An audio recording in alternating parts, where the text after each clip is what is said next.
विघ्नहर्ता श्री गणेश, श्री गणेश, श्री गणेश।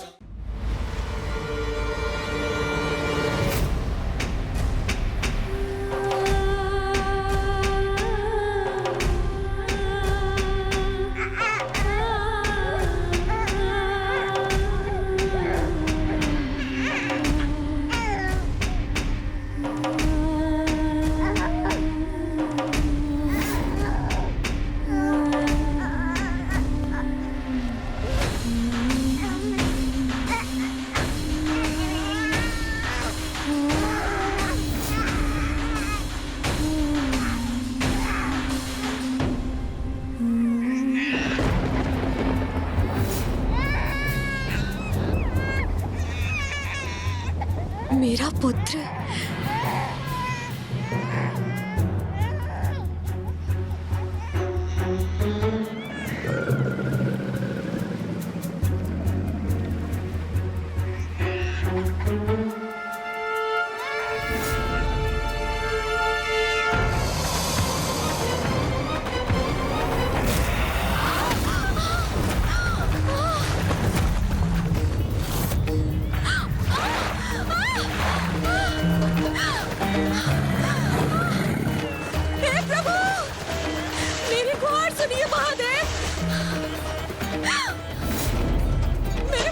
रक्षा कीजिए प्रभु।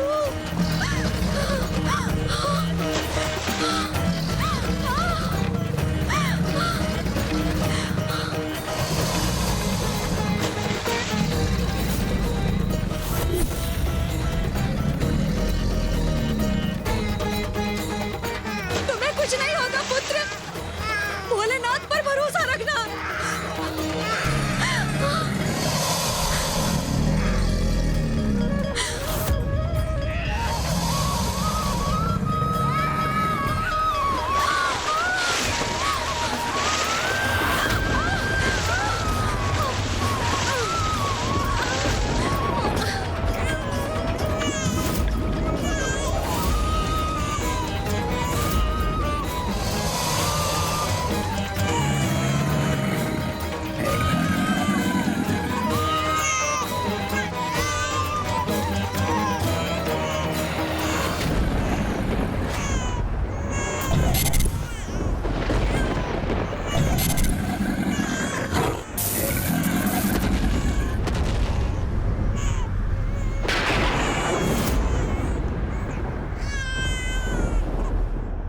प्रभु की ये लीला तो सर्वथा अद्भुत थी लंकेश। उस नवजात शिशु के जन्म के पूर्व उसके पिता और अब जन्म के उपरांत उसकी माता दोनों ही मृत्यु को प्राप्त हुए, किंतु अनाथ होकर भी उसकी माता के शब्द उन शब्दों में निहित प्रभु के प्रति अटूट आस्था और विश्वास को उस अबोध बालक ने अपने हृदय में धारण किया और स्वयं जगत पिता महादेव का शरणागत बन गया। लंकेश, जो महादेव का कृपा पात्र बन जाए उसकी सुरक्षा तो स्वतः ही निश्चित हो जाती है। यही तो भक्ति का मूल मंत्र है गौरी पुत्र। जहाँ विश्वास है, आस्था है, वहीं प्रभु शिव शंकर शंभू का वास है। किंतु फिर उस विश्वास, उस आस्था का क्या परिणाम हुआ लंकेश, जिसके साथ एक असहाय माँ अपने नवजात शिशु को उस निर्जन और भयंकर वन में अकेला छोड़ने पर विवश हो गई थी। वो भयंकर वन तब और भी भयंकर होने वाला था गौरी पुत्र, क्योंकि अब शीघ्र सूर्यास्त के साथ रात्रि का आरंभ होने जा रहा था।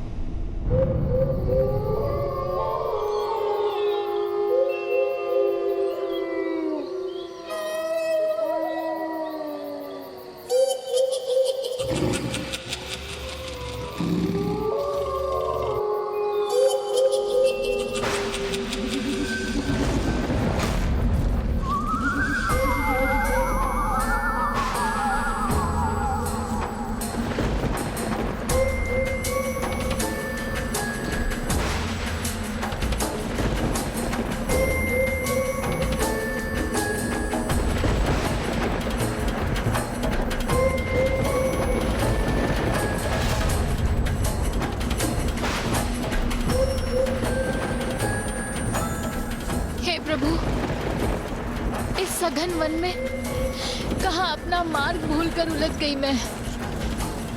दिवस भी ढलने को है। रात्रि होने से पूर्व मुझे इस वन से निकल जाना चाहिए।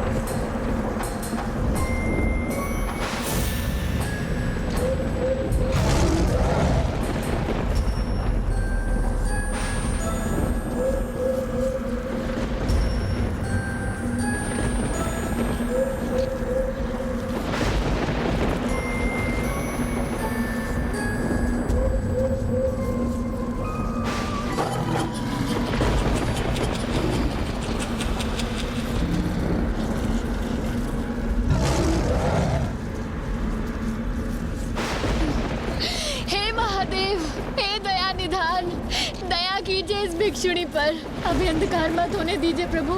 मैं इस भयंकर वन में हिंसक पशुओं के मध्य अकेली न रह जाऊं प्रभु। प्रभु किधर जाऊं कुछ समझ नहीं आ रहा।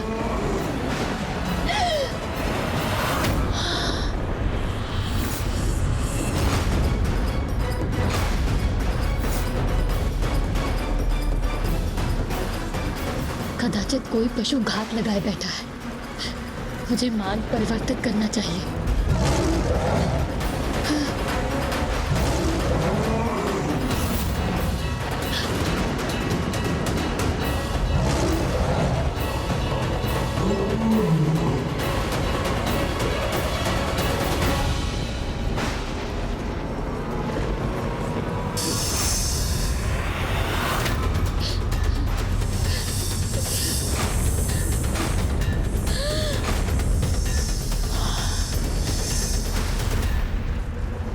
यहाँ तो पग पग पर संकट है। महादेव रक्षा करे, महादेव रक्षा करे। महादेव कहाँ जाऊं प्रभु।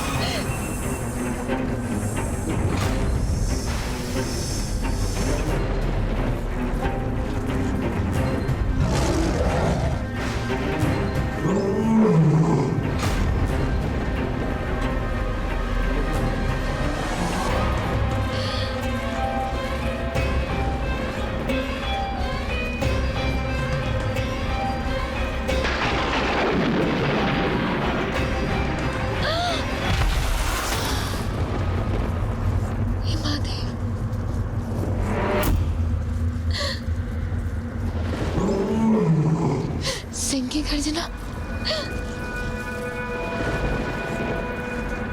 मैं तो सभी ओर से संकटों से घिरी हूँ, किंतु मुझे ऐसा आभास क्यों हो रहा है जैसे कोई अदृश्य शक्ति मुझे इस मार्ग से नहीं अपितु दूसरे मार्ग से जाने का निर्देश दे रहा हो।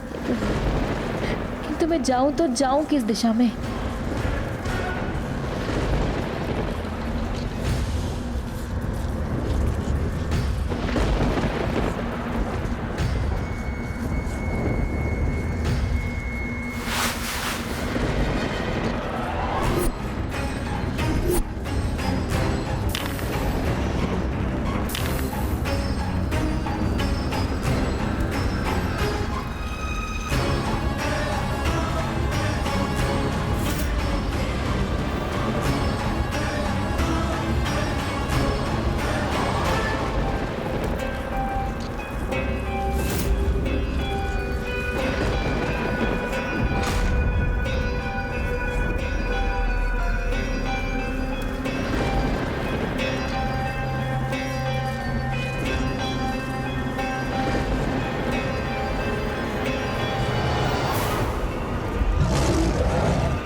महादेव सहायता करे प्रभु। इस भयानक वन में अकेले कैसे रहूंगी मैं।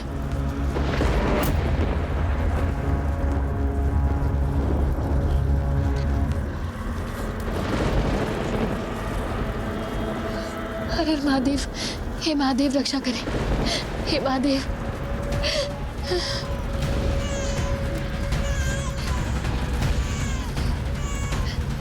रक्षा करे महादेव। ये वन तो विकट उलझाव के समान है। मैं पुनः वहीं पहुंच गई जहां कुछ समय पूर्व थी।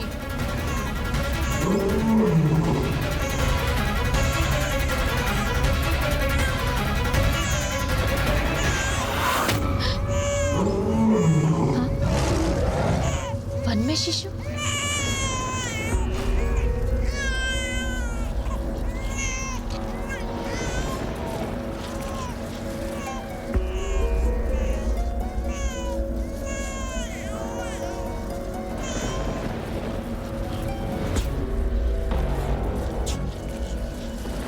ये नवजात शिशु इस घने जंगल में कैसे? इसकी माँ कहाँ है? कोई तो होना चाहिए ना इसके साथ।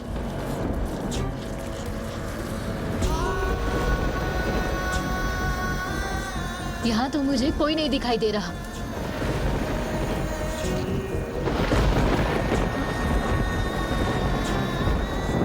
ये वस्त्र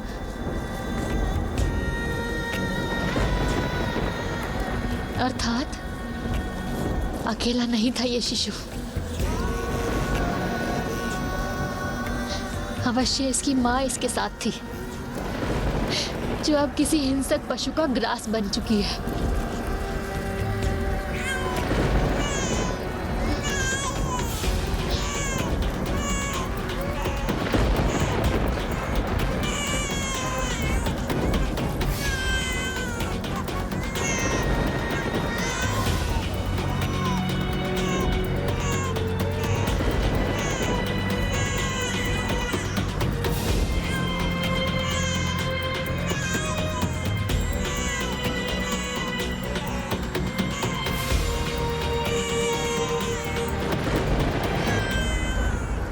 देवी, आपका आंचल रिक्त है और इस शिशु को भी ममता भरे आंचल की आवश्यकता है।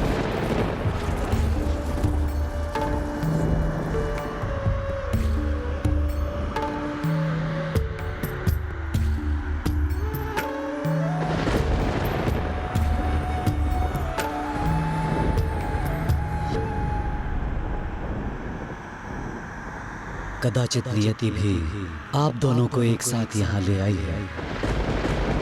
आप दोनों इस विशाल जगत में एकाकी हैं। इस शिशु के पालन पोषण के लिए, सभ्य और संस्कारी बनने के लिए इसे आवास और मनुष्यों की अच्छे संगत की आवश्यकता होगी।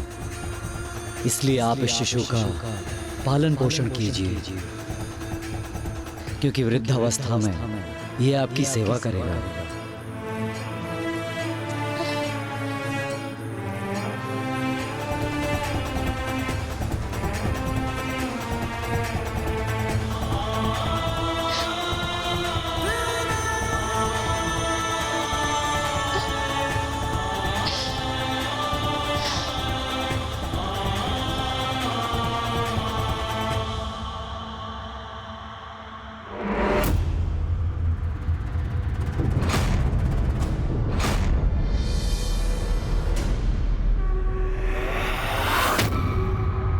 हे भिक्षुक, मुझे तो ऐसा आभास हो रहा है जैसे नियति ने नहीं, स्वयं मेरे भोलेनाथ ने हम दोनों का साथ निर्धारित किया है।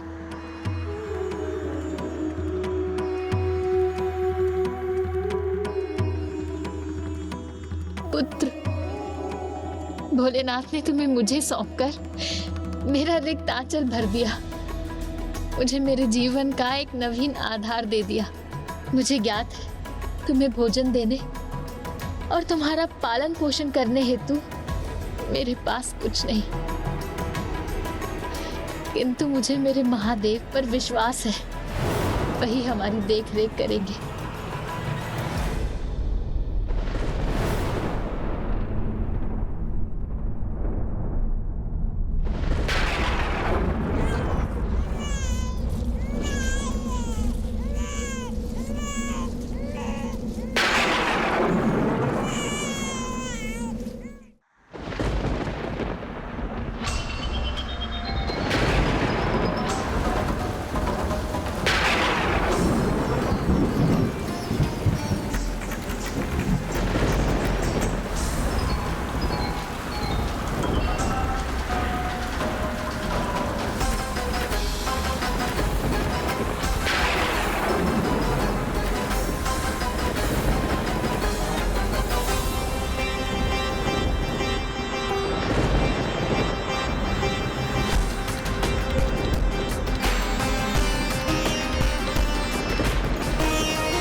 महादेव पर पूर्ण आस्था होती है, उन पर वो सदैव कृपा दृष्टि रखते हैं।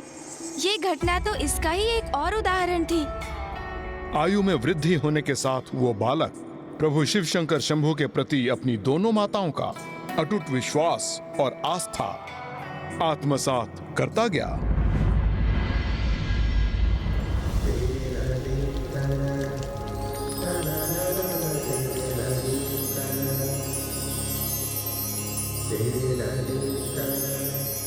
पुत्र, हम पर अपनी कृपा दृष्टि रखने हेतु मेरे प्रभु शिव शंकर है यहाँ।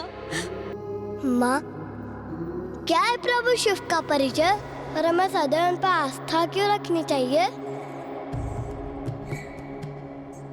शिव वो शून्य है जिनसे समस्त ब्रह्मांड प्रकट हुआ।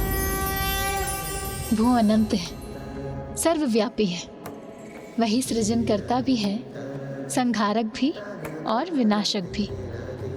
सब कुछ उन्हीं से है पुत्र, किंतु मेरे अनुसार तो शिव ही सर्वोच्च है। सृष्टि में जीवन के आधार है, इसीलिए सदा स्मरण रखना पुत्र। प्रभु शिव में सदा आस्था और विश्वास रखना, फिर जो भी होगा उत्तम ही उत्तम होगा। मुझे प्रभु शिव शंकर में अनंत आस्था है माँ। जो भी होगा सदा उत्तम ही होगा।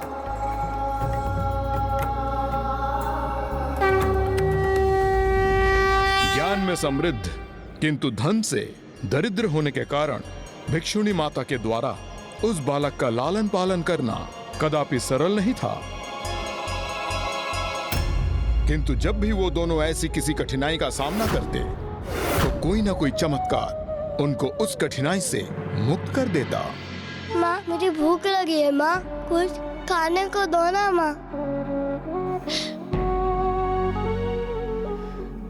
कहाँ से लाऊं भोजन? कुछ भी तो अन्न नहीं है घर में पकाने के लिए। प्रसाद लाया हूं मैं।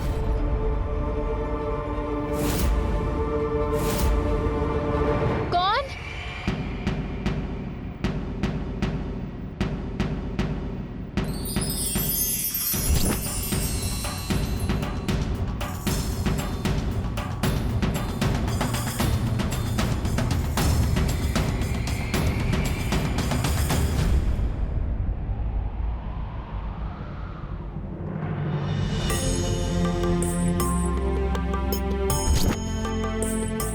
ये लो पुत्र, प्रभु का प्रसाद ग्रहण करो।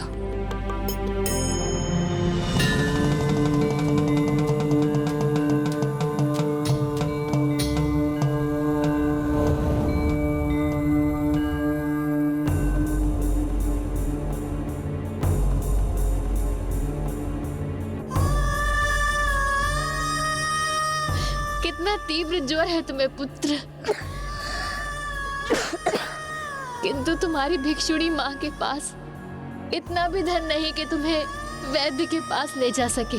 माँ, आप ही तो कहती हो कि महादेव पर विश्वास और आस्था रखो तो जीवन में सब कुछ उत्तम ही होगा। तो क्यों व्यर्थ चिंता करती है? महादेव हमारा ध्यान अवश्य रखेंगे।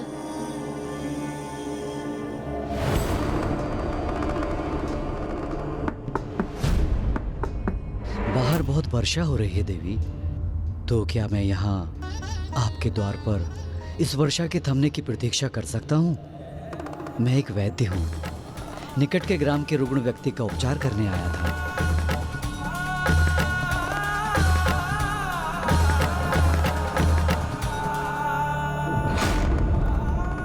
वैद्य स्वयं आ गए यहाँ। ये भी आप ही की कृपा है महादेव।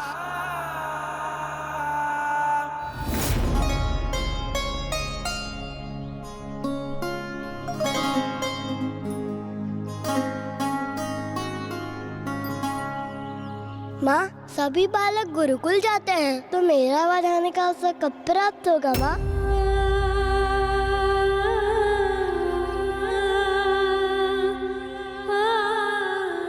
धन के अभाव में मैं तुम्हें गुरुकुल भी नहीं भेज सकती पुत्र। तुम्हारी माँ के पास गुरु दक्षिणा देने के लिए कुछ भी तो नहीं, वो रिक्त है। बताइए ना माँ, मैं कब जा सकूंगा गुरुकुल? जब महादेव की इच्छा होगी तब। चलो।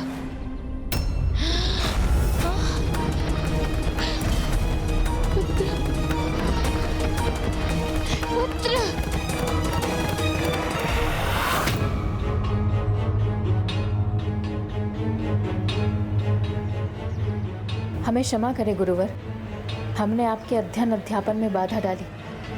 हम अभी चले जाते हैं। चलो पुत्र। कहाँ जा रहे हो तुम? तुम हमारे गुरुकुल में प्रवेश कर चुके हो, तो हमारे शिष्य हो।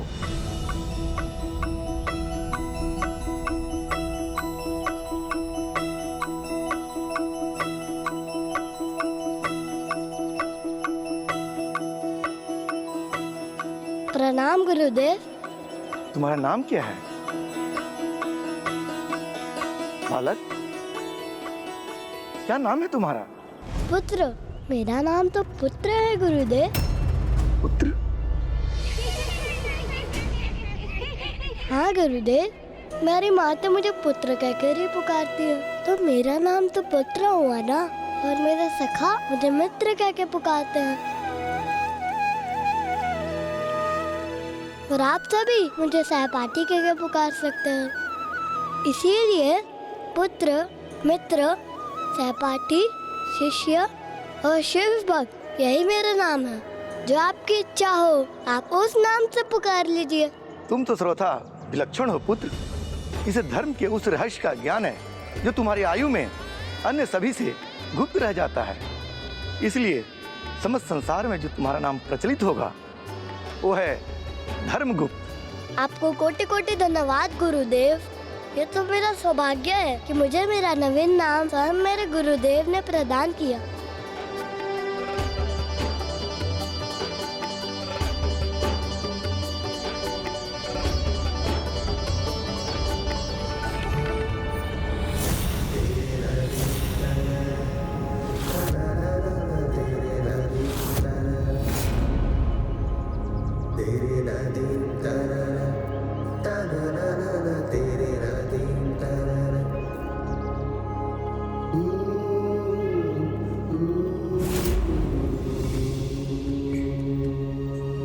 इस प्रकार समय के साथ साथ वो बालक धर्मगुप्त युवा अवस्था में पहुंच गया और अब वो ज्ञान अर्जित कर अत्यंत ज्ञानी हो चुका था।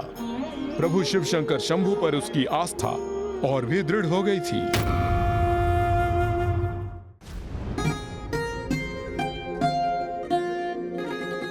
मित्र, ये मार्ग अनुचित है, इस पर मत चलो।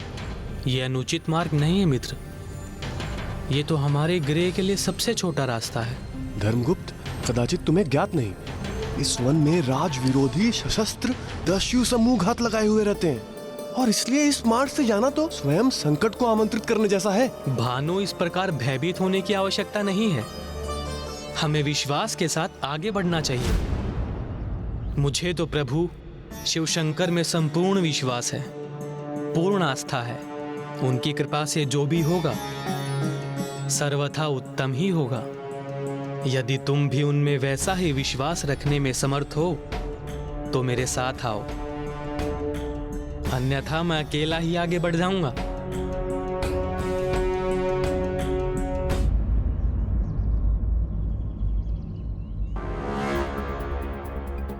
चलते चलते इतनी दूर का मार्ग तय कर चुके हैं कि अब अकेले लौटना भी उचित नहीं।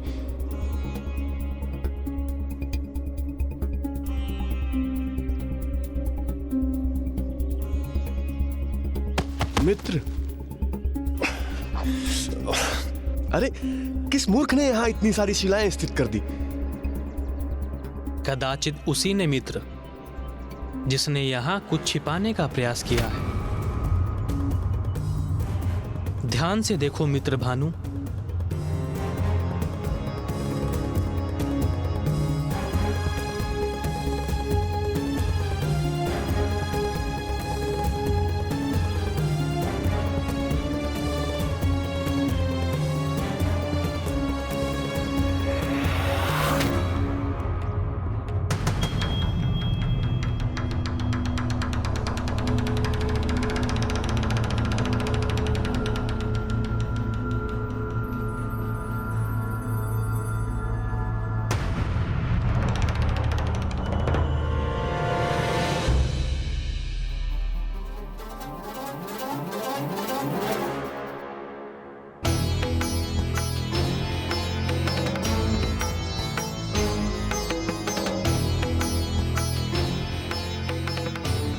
धर्मगुप्त, तुमने उचित कहा था, जो भी होगा उत्तम होगा।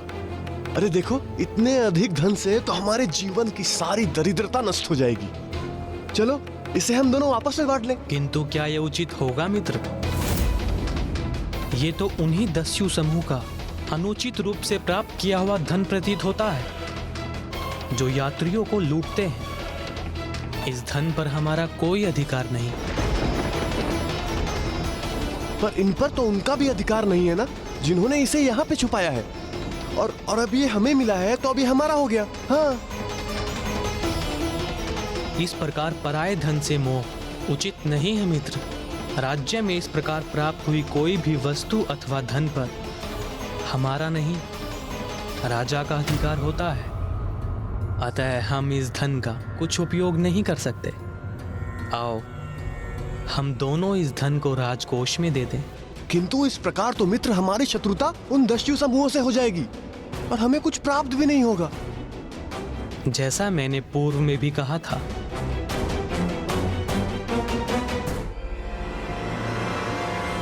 मुझे प्रभु शिव में पूर्ण आस्था है। जो होगा उत्तम ही होगा।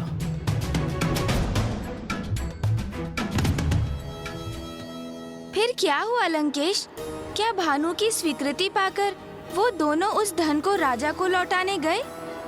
हाँ गौरी पुत्र, भानु ने तो उनकी बात को स्वीकार कर लिया था, किंतु फिर मार्ग में स्वयं धर्मगुप्त का ही मन परिवर्तित हो गया और उन्होंने वो धन राजा के पास ले जाने का अपना निर्णय पलट दिया।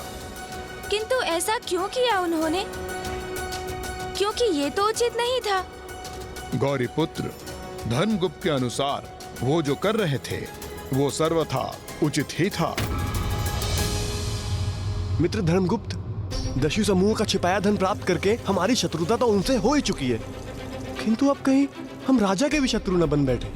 कदाचित जो तुम सोच रहे हो वो हमारे लिए किसी बड़े संकट का कारण न बन जाए। इनकी निर्धनता और विवशता तो देखो मित्र।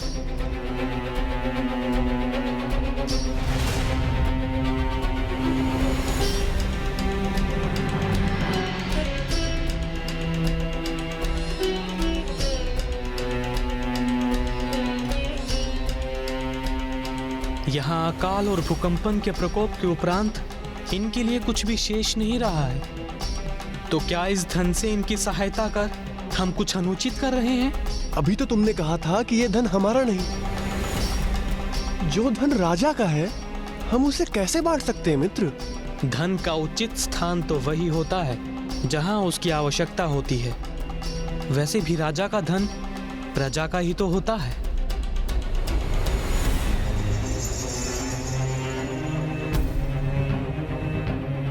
एक बार उचित प्रकार से विचार कर लो मित्र, कहीं दस्यु समूह और राजा दोनों से शत्रुता का भयंकर परिणाम न भुगतना पड़े हमें। जैसा कि मैंने पूर्व में भी कहा था, मुझे अपने प्रभु शिव शंकर में पूर्ण आस्था है। जो होगा उत्तम ही होगा।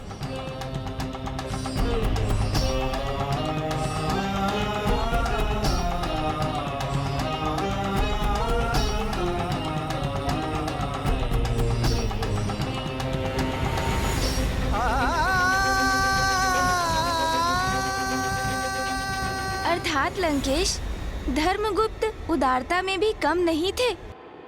हाँ गौरी पुत्र, किंतु धर्मगुप्त की उस उदारता का उन निर्धन असहाय ग्रामीणों पर अत्यंत विपरीत परिणाम होने वाला था। किंतु क्यों और कैसे लंकेश? विदर्भ नरेश की जय हो। गुप्तचर, मेरे समक्ष प्रस्तुत होकर इस प्रकार शांत क्यों हो? कहो, क्या समाचार लाए हो? शीघ्र कहो। एक राजा सभी प्रकार के समाचार सुनने के लिए सदैव तैयार रहता है। महाराज, दस्यु समूह द्वारा लूटा हुआ एकत्रित धन आपकी प्रजा के 1 ग्राम के वासियों ने प्राप्त कर लिया है। उस क्षेत्र में अकाल का प्रभाव था। वहां के वासी भोजन रहित पीड़ा से ग्रसित थे, किंतु आपके धन का लाभ उठाकर आनंद पूर्वक अपना जीवन व्यतीत कर रहे हैं। सेनापति।